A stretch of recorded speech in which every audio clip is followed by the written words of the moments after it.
Next है हमारा भावात्मक दृष्टि से। अब भावात्मक दृष्टि से क्या कह रहा है एक शिक्षक का स्तर, भावात्मक दृष्टि यानी कि क्या होता है शिक्षक में क्या होता है एक भावात्मक मतलब एक अध्यापक और छात्र का जो रिश्ता होता है वो कैसा होता है, भावनाओं से कहीं ना कहीं जुड़ जाते हैं लोग, क्योंकि अब एक शिक्षक और छात्र जो है वो पूरा समय क्या है एक विद्यालय में बिताते हैं, दोनों अधिक से अधिक साथ में समय बिताते हैं, तो कहीं ना कहीं उनका एक जो रिलेशन होता है वो क्या है भावात्मक संबंधों से वो जुड़ जाते हैं, ठीक है।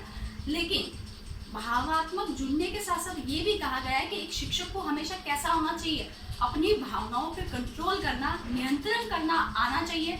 साथ ही साथ एक अध्यापक जो है वो स्पष्ट और निष्पक्ष होना चाहिए। इसके अंतर्गत यही कहा गया है, क्योंकि एक छात्र जो होता है वो हमेशा अपने शिक्षकों को क्या करता है, प्रिय होता है, और शिक्षक के लिए भी उसके जो छात्र होते हैं वो सारे ही प्रिय होते हैं, लेकिन उसको अपनी भावनाओं पर क्या करना चाहिए, हमेशा नियंत्रण रखना चाहिए, ताकि वो कक्षा के अंतर्गत अपने व्यवहार को क्या रख सके, स्पष्ट और निष्पक्ष व्यवहार कर सके सभी के साथ, ठीक है। नेक्स्ट हमारा आ जाता है कुशलताओं की दृष्टि से। अब कुशलताओं की दृष्टि से कैसे, एक शिक्षक जो है वो अध्यापन क्षमता वाला और समझाने वाला होना चाहिए। मतलब कुशल एक अध्यापक जो है वो कैसा होना चाहिए, एक कुशल होना चाहिए, जिस विषय वस्तु को वो समझाना चाहता है वो उसे प्रभावी ढंग से समझा सके, सरल तरीके से समझा सके अपनी बातों को, ऐसा कुशल होना चाहिए। और इसी तीनों स्तरों के आधार पर कौन कौन सा, बौद्धिक क्षमता, भावात्मक दृष्टि और कुशलात्मक दृष्टि, इन तीनों ही दृष्टियों के माध्यम से ही विद्वानों ने शिक्षक के जो गुण बताए हैं, जो विशेषता बताई है शिक्षक की, वो दो आधारों पे बताई है। मतलब पहले बहुत से जो विद्वान हुए उन्होंने पहले इन तीनों स्तरों को मोटे तौर पर बताया है, ठीक है। इन तीनों स्तरों के आधार पर ही जो है एक शिक्षक के जो गुण है उन्हें दो भागों में बांटा गया है। पहला जो है वो हमारा है सामान्य गुण और दूसरा जो है वो विशिष्ट गुण। सामान्य गुण वो जो सामान्य तौर पे एक व्यक्ति में होने चाहिए, एक सामान्य तौर पे एक शिक्षक में होने चाहिए। विशिष्ट गुण जो उसे किसी विशेष का ज्ञान कराते हैं, ठीक है, यानी कि एक वो अध्यापक जिससे सामान्य ज्ञान हो, सारी ही चीजों का थोड़ा थोड़ा जो ज्ञान रखता हो, सामान्य ज्ञान, तो वो एक सामान्य बात हो गई। लेकिन जो उस व्यक्ति को विशेष बनाती है, जो उस शिक्षक को एक विशेष बनाती है, वो होता है उसका एक विशेष ज्ञान।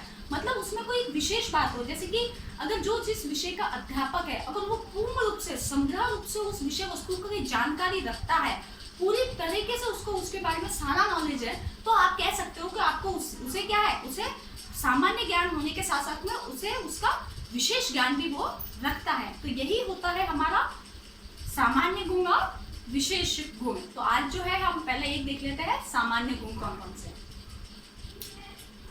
नेक्स्ट हमारा है देखो सामान्य गुण। सामान्य गुण में जो है शिक्षक का पहला आ जाता है प्रभावशाली व्यक्तित्व। मतलब एक सामान्य गुण, मतलब पहले सामान्य गुण में क्या बताया है विद्वानों ने कि भाई पहले जो है उसका व्यक्तित्व कैसा होना चाहिए, प्रभावशाली होना चाहिए। अब प्रभावशाली व्यक्तित्व इसलिए क्योंकि बच्चे क्या है अध्यापक का ही क्या करते हैं, अनुकरण करते हैं, अध्यापक को देख के सीखते हैं, इसीलिए व्यक्तित्व जो है वो कैसा होना चाहिए, अध्यापक का प्रभावशाली होना चाहिए। मतलब एक अध्यापक का शारीरिक और मानसिक जो स्वास्थ्य है वो कैसा होना चाहिए, अच्छा होना चाहिए। वो ही उसके प्रभावशाली व्यक्तित्व को क्या करता है, दर्शाता है। मतलब एक अध्यापक जो है वो शारीरिक और मानसिक तौर पे अच्छा और स्वस्थ होना चाहिए, तभी क्या कर सकेगा, वो महाविद्यालय में क्या है रुचि और उत्साह से अपने कार्यों को पूरा कर पाएगा, नहीं तो नहीं कर पाएगा, ठीक है। इसीलिए ये क्या है उसके व्यक्तित्व को प्रभावित करने वाले गुण होते हैं। नेक्स्ट है हमारा चरित्रवान। एक शिक्षक का जो चरित्र होता है वो कैसा होना चाहिए, बहुत ही उज्जवल चरित्र होना चाहिए। एक शिक्षक का चरित्र जब उज्जवल होगा तभी बच्चे क्या है उसकी और क्या करेंगे, उसको अपना आदर्श बना सकेंगे। मतलब चरित्र आदर्श कैसे बना सकेंगे, चरित्र इसलिए क्योंकि एक शिक्षक क्या है, शिक्षक के माध्यम से ही बालक में क्या है कर्तव्य जो मतलब है नैतिक गुणों का विकास किया जाता है। बच्चे में नैतिक गुणों का विकास किया जाता है। कौन करता है, एक अध्यापक करता है। अब जब अध्यापक का खुद का अपना चरित्र अच्छा नहीं होगा तो वो कैसे उसमें सारे ही गुणों का विकास कर पाएगा। तो इसीलिए यह है कि उसका जो चरित्र है वो कैसा होना चाहिए, अच्छा होना चाहिए, उज्जवल होना चाहिए, देश प्रेम सारी ही भावनाएं जो है संवेदनशील होना चाहिए, कर्तव्यनिष्ठ होना चाहिए। एक अध्यापक मृदुभाषी मतलब जो है नम्र होना चाहिए, मृदभाषी होना चाहिए, साथ ही साथ में संवेदनशील होना चाहिए। एक अध्यापक जो है वो दया भावना वाला होना चाहिए, साथ ही साथ में एक कर्तव्यनिष्ठ होना चाहिए, क्योंकि जब तक वो खुद कर्तव्यनिष्ठ नहीं है, अगर जब वो खुद अपने कर्तव्य को नहीं समझता है तो वो बच्चों में नैतिकता का विकास कैसे कर पाएगा। ठीक है, साथ ही साथ में क्या है, एक अध्यापक सबसे महत्वपूर्ण बात होती है क्या होना चाहिए, सबके साथ रहने वाला, यानी कि मिलनसार व्यक्ति होना चाहिए। क्योंकि अगर मिलनसार है तभी आप क्या करोगे, बच्चे में एक सामाजिकता का गुण पैदा कर सकोगे। सबके साथ में अगर वो प्रेमपूर्ण व्यवहार करता है, मिलनसार व्यक्ति है, तभी तो वो बच्चों में वो आदर्श, बच्चों के लिए वो एक आदर्श शिक्षक बन पाएगा।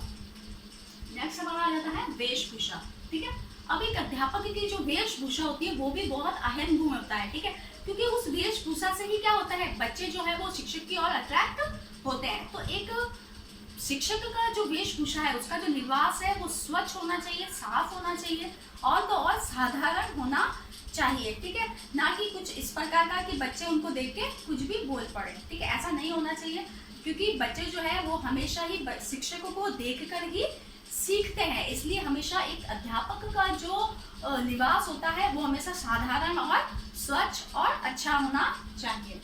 नेक्स्ट है हमारा प्रभावशाली वक्ता।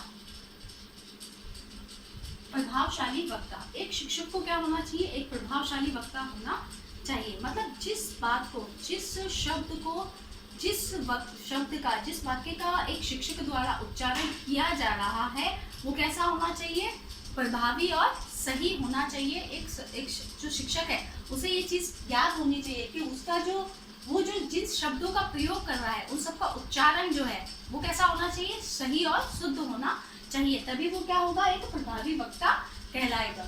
नेक्स्ट हमारा आ जाता है प्रेम और सहानुभूति।